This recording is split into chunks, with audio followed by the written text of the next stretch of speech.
ചാരിറ്റിയുടെ മറവിൽ തട്ടിപ്പ് നടത്തിയ കേസിൽ തൃശൂർ സ്വദേശി കുഞ്ഞുമോൻ കളമശ്ശേരി പോലീസിന്റെ പിടിയിലായി. പത്തനാപുരത്തെ ഒരു കുടുംബത്തെ വഞ്ചിച്ച പരാതിയിലാണ് അറസ്റ്റ്.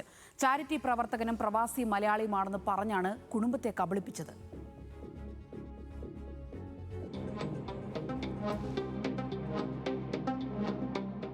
സാമ്പത്തികമായി ഏറെ പിന്നോക്കം നിൽക്കുന്ന പത്തനാപുരത്തെ കുടുംബത്തിലെ പെൺകുട്ടിയുടെ വിവാഹം നിശ്ചയിച്ച വിവരമറിഞ്ഞാണ് കുഞ്ഞുമോൻ അവരിലേക്ക് എത്തുന്നത്. താനൊരു വലിയ ചാരിറ്റി പ്രവർത്തകനാണെന്നും വിദേശത്ത് ബിസിനസ്സുള്ള പ്രവാസി മലയാളിയാണെന്നും ഇയാൾ ഇവരെ പറഞ്ഞു വിശ്വസിപ്പിച്ചു. കൊച്ചിയിലെ പ്രമുഖ മാളിൽ തനിക്ക് കടയുണ്ടെന്നും ഇയാൾ അവകാശപ്പെട്ടു. കുടുംബത്തിന്റെ കഷ്ടപ്പാടുകൾ കണ്ട് സഹായിക്കാനെത്തിയ കുഞ്ഞുമോനെ അവർ ദൈവത്തെ പോലെ വിശ്വസിച്ചു. പക്ഷേ ആ വിശ്വാസത്തിനു പിന്നിൽ വലിയൊരു ചതി ഒളിഞ്ഞിരിപ്പുണ്ടായിരുന്നു.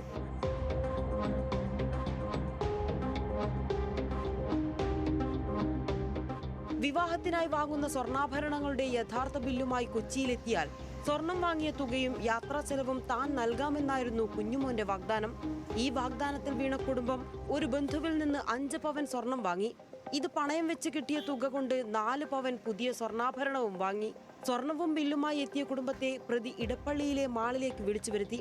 മാളിൽ വെച്ച് സ്വർണവും ബില്ലും കൈക്കലാക്കിയ പ്രതി പണം ഇപ്പോൾ ഓഫീസിൽ നിന്നും എടുത്തു വരാമെന്ന് പറഞ്ഞ് അപ്രത്യക്ഷനാക്കുകയായിരുന്നു. മണിക്കൂറുകൾ കാത്തുനിന്നിട്ടും ഇയാൾ തിരികെ വരാത്തതോടെയാണ് തങ്ങൾ ചതിക്കപ്പെട്ട വിവരം കുടുംബം തിരിച്ചറിഞ്ഞത്. കുടുംബത്തിന്റെ പരാതിയിൽ കേസെടുത്ത് അന്വേഷണം നടത്തിയ കളമശ്ശേരി പോലീസ് ബംഗളൂരുവിൽ നിന്നാണ് പ്രതിയെ പൊക്കിയത്. ഇയാളിൽ നിന്ന് 1.5 ലക്ഷം രൂപയും 3 ഗ്രാം സ്വർണവും കണ്ടെടുത്തിട്ടുണ്ട്.